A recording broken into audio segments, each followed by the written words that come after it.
What's up, everybody? We're here at the Film Independent Spirit Awards from Santa Monica, California. How excited are you? What's up, Nat? I am so excited to be here because J-Lo is going to be here today. I cannot wait to see what she's wearing. You know she's going to bring the fashion. What are you most excited about? Well, you know, this award show recognizes independent filmmakers, and I think that's my favorite part because I feel like there are so many good indie films out there, and it gives a voice to the people that are, you know, not as well known, and I think that's awesome.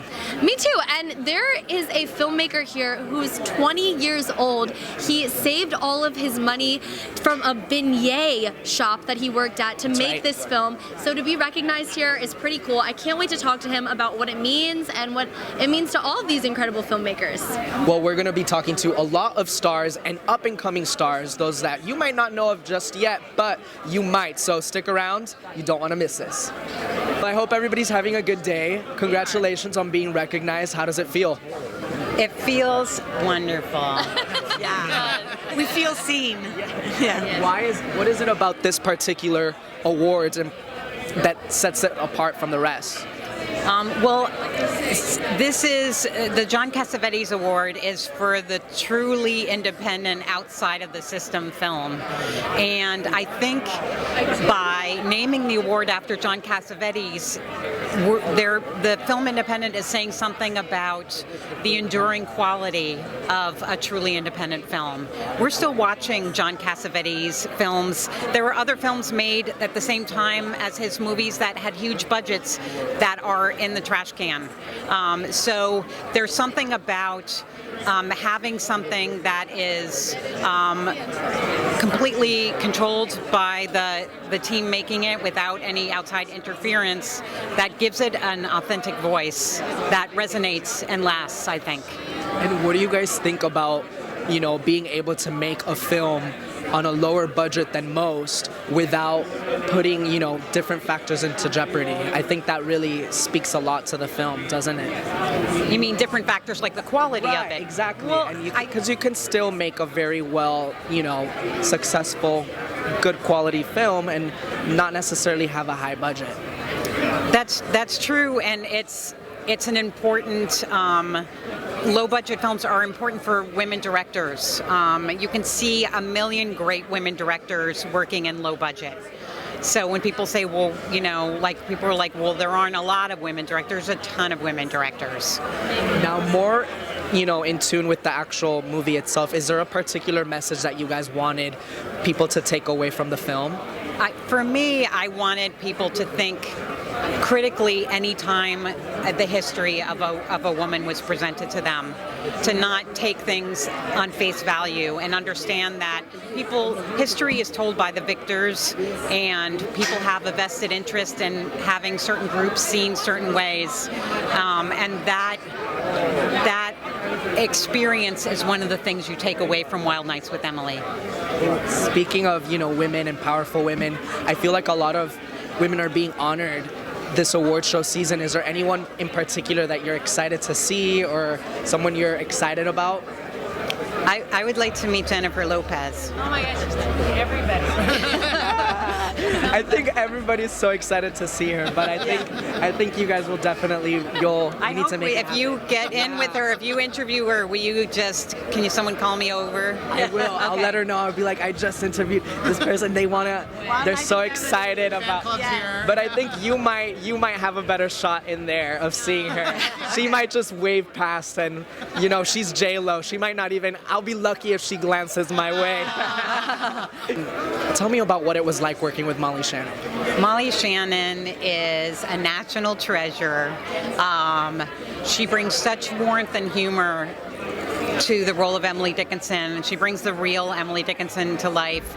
She blows all the other Emily Dickinsons out of the water. There's no other Emily Dickinson. She just smokes them. They're all got, like, you have to see this Emily Dickinson. Yeah. And she really, you know, I first worked with her when I was in college. We did comedy shows together. Wow. And I directed her when she first developed her character of Mary Catherine Gallagher. Wow. So we have a long history. And it was great to work with her again. Thank you. Appreciate it. Have a good day, you guys. Take care. I hope to see J-Lo. Well, congratulations for being nominated. How do you feel about the nomination?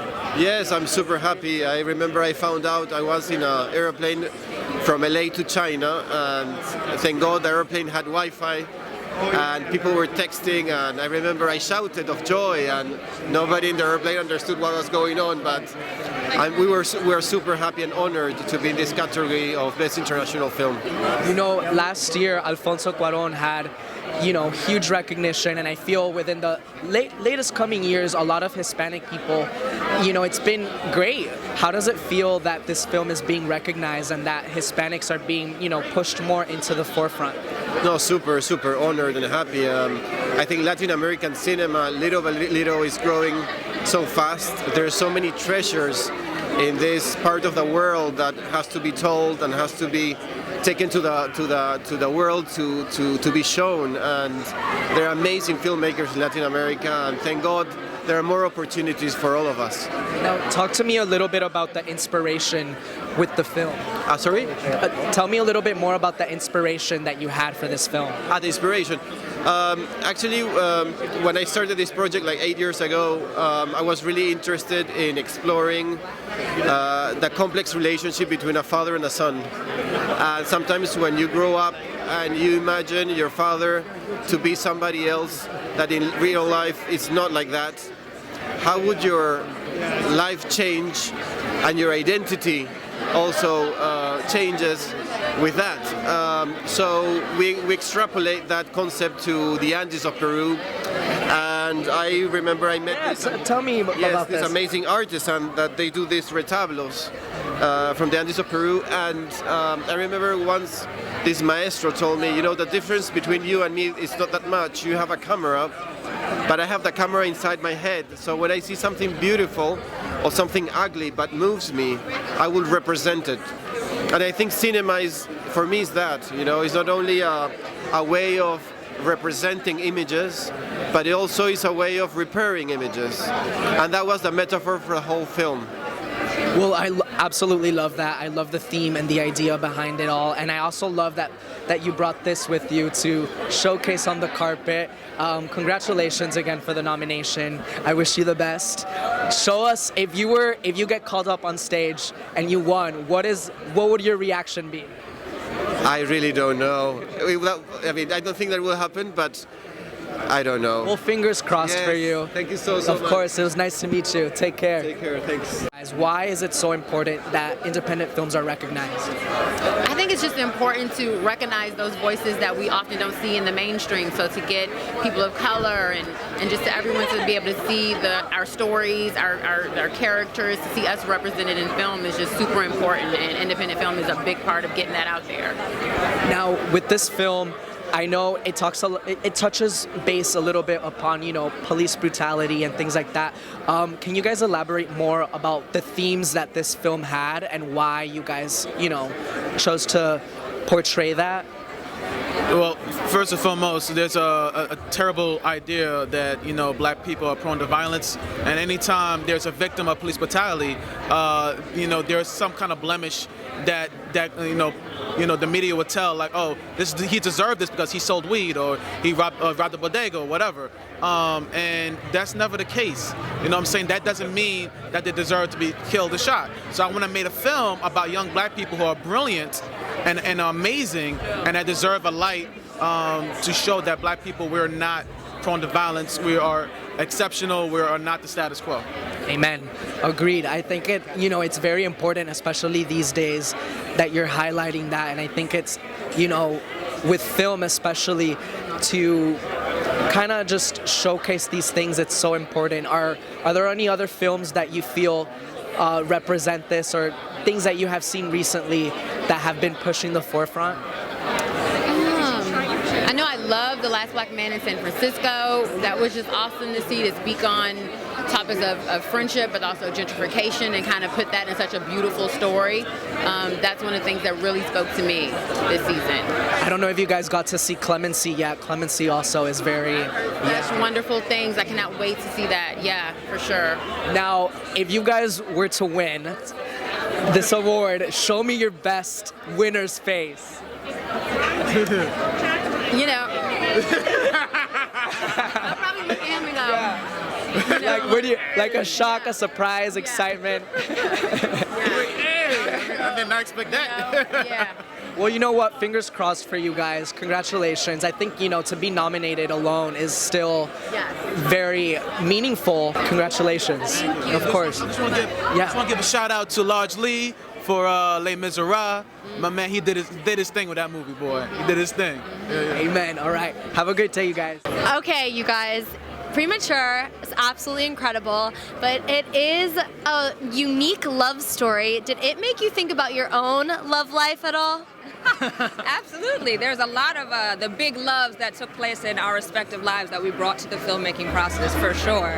Yeah, absolutely. We were able to call from our life experiences and bring our broken hearts and our love and our past to, you know, to every page that we wrote. Yeah, and being here today, congratulations first and foremost. But what is it? Why is it important for indie films and filmmakers to be recognized at award shows like this? I mean, I think it's very difficult, you know, when you are working with less resources to tell your story and put yourself out there. And I think the recognition just makes it that much more easy for the next time, right? Because we're going to continue to tell our stories. We're not going to stop doing it. But if there's a little bit more ease, you know, if you have a little bit more bandwidth the next time, and the recognition certainly helps with that.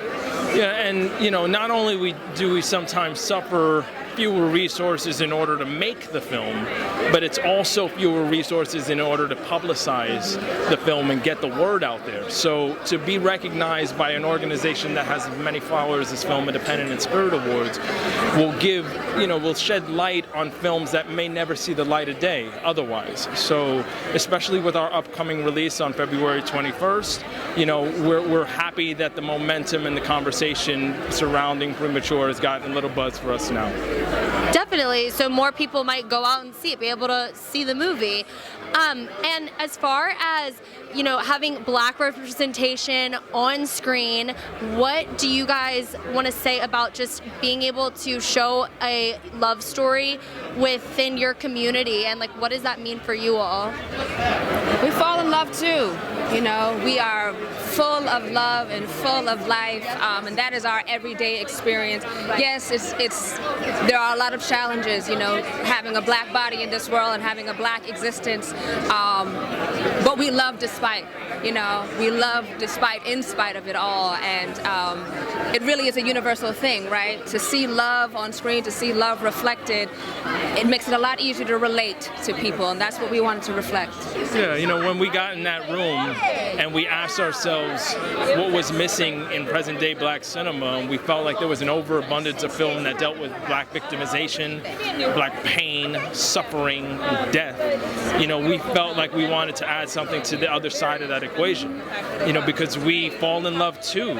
You know, we have lives that, you know, and yes, like, all of these things are happening. We understand why those stories continue to be told, but we also need films that just speak about our lives as they are, and our loves, the loves of our life. We have to have some sort of positivity, some sort of light at the end of the tunnel, and you know, and obviously there are many ways to go about empathy or gaining empathy for characters and your community and your group of people. One way, obviously, is to ask you to feel sorry for them, for us. There's another way to just present our lives and say, look, we're the same as you. And if you can relate to someone who looks differently from you because you have had a similar experience of that character on screen, then we feel connected in ways that go beyond sympathy. Right, it goes beyond the screen. It's being able to relate everyday life and having that relationship with people who may not look like you, but we're all human, and everyone deserves love and everyone deserves joy and happiness. What other films did you guys see this year that really spoke to you about that empathy that you are so excited maybe to see here today? Is it a film that was independent, or even tomorrow with the Oscars coming up? What film really touched you in that way? there's so many films this year that we're touching. I mean, I have to say, as far as empathy is concerned, that Marriage Story was one that really, really stands out for me, just because I don't live that life, and I'm not from, I'm not with someone who has a lot of money or anything like that. But to see those folks just talking about, just the regular ins and outs of divorce and child rearing and custody. I mean, I think we can all relate to that. And so, I was very, very moved by that film in particular. As was I. That's the first one that came to my mind as well. But we actually just saw Lolo on the red carpet, and we're super excited that Give Me Liberty is here and being represented and awarded tonight as well, or nominated. So, yeah. Well, we're super excited that you guys are here, and we're really have our fingers crossed for you that everything goes amazing today. If you were to win today, what would your reaction face be? What about you? He's playing it cool. He's playing it cool. He's playing it cool. All right, you guys. Well, have such a good day on this blue carpet. I really appreciate all that you guys did for cinema and for independent films with telling this story. So thank you so much. Really appreciate it. It's getting chilly here in Santa Monica, guys. I had to put my coat on. But how great were the stars of Premature? I noticed out of the corner of my eye as I was interviewing them, the star of Euphoria, Hunter Schafer, walking by. I think that's how it's going to be all day today. A lot of big names, a lot of big stars just walking on by at the carpet. And I'm like, I'm still waiting on J-Lo though. So stay right here. Let's see what happens. Hello, you guys. Congratulations on being here, first and foremost. Thank you.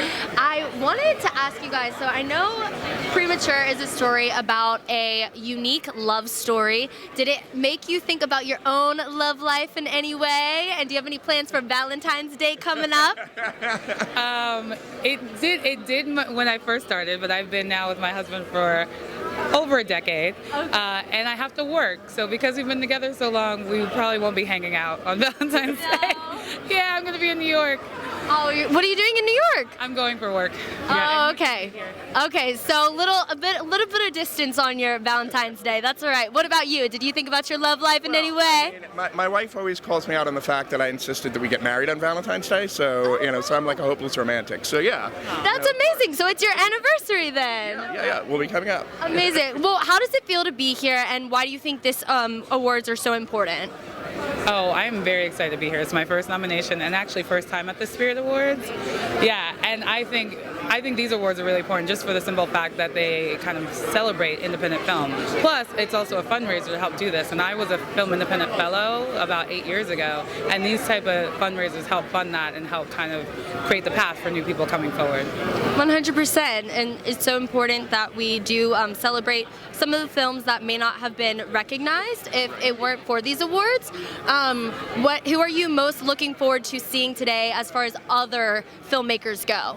Oh wow, gosh, all of them. I'm gonna say the same. Well, thank you guys so much for stopping and talking with me. I hope you have a fantastic day in Santa Monica. Thank you. Have a great day.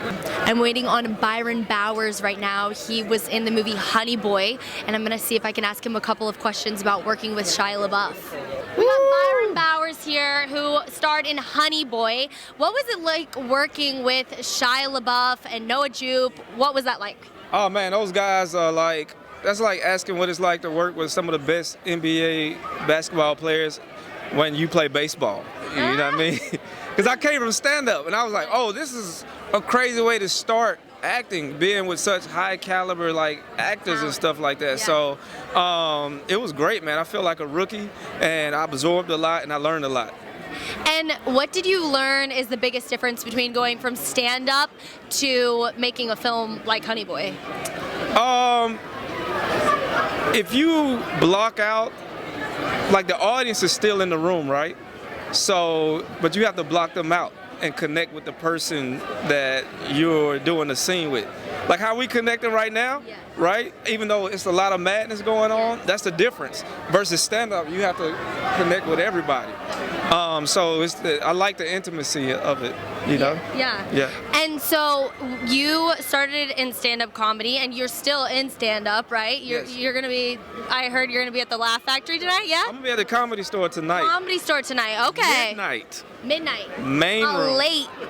Oh, a yeah. late show. Yeah, I'm raw. I gotta go late. Yeah. You see, if I'm in Honey Boy, which is a raw film, you can imagine what the comedy is like, you know? Yeah. Exactly. And so do you want to get more into these types of films, more serious, dramatic roles, or where do you see your career kind of going next? Because you're still doing comedy, but... Yeah, well, I mean, my comedy is more dramedy, so I only could do really the drama films. And I'm in another drama film with Idris Elba called Concrete Cowboy. I don't even know if I can talk about it yet. Whoa, we got an exclusive. Here we go.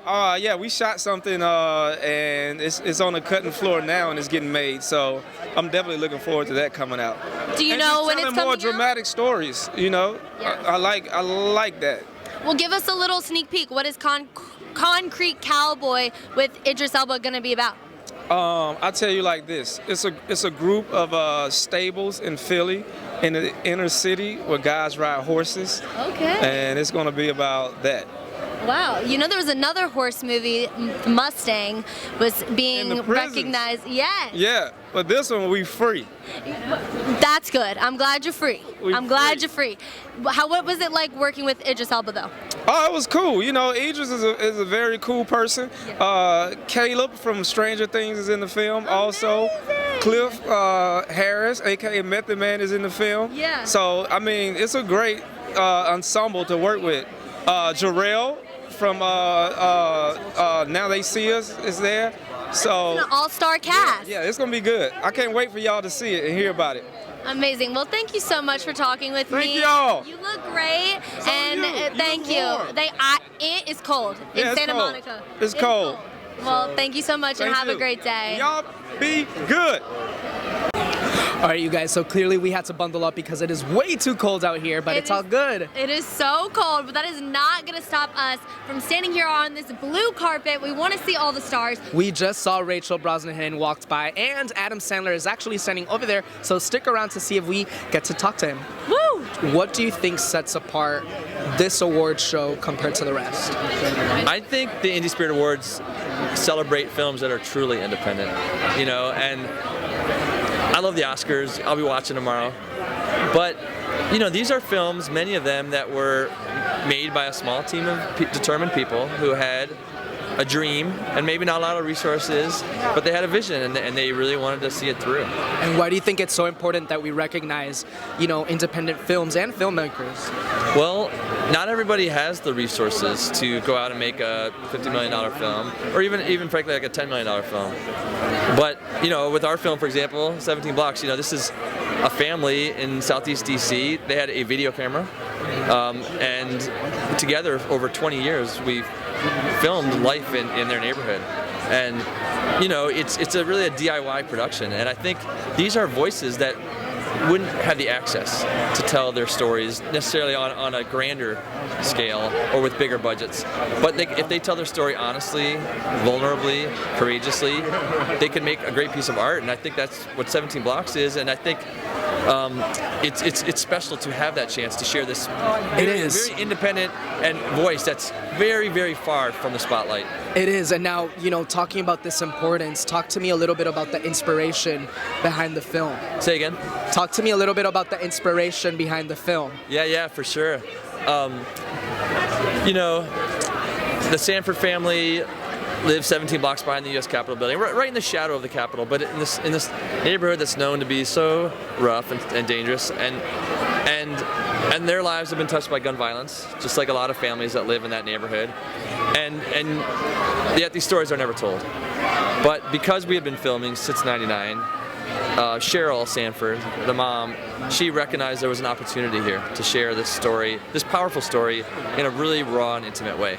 So it was just like, let's walk, you know, side by side with a family as they navigate the aftermath of losing a family member to gun violence. Let's walk through it with them, and when audiences are invited to walk alongside them, they're really shaken to the core, and they feel sparked to, you know, inspired to move to action.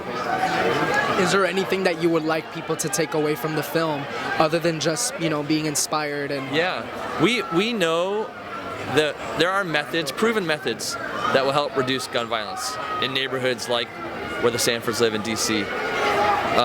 All that's needed are resources and basically just people to care enough to support these methods. And it doesn't take a ton of money. It doesn't, you know, but so we invite people to watch 17 Blocks and then ask us, you know, follow along online.